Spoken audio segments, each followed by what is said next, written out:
So vandag word ek geleer deur my Nelta, my Wenda kind, hoe om 'n rog te maak. So dit is 'n hele interessante storie. So enigiets wat groen is maar rog. En sy het nou vir ons die pampoenblare gevat. En sy het vir my gewys hoe om al die drade uit te trek van die stingeltjies af. En nou het sy hier 'n bietjie water op die stoof en dan gaan ons koeksoda gebruik en ons gaan peanut powder and tomatoes. So just tell them in English, quick.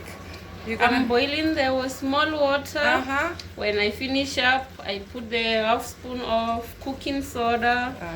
Take the morojo, put inside the pot. Right. Then I put the 2 tomato.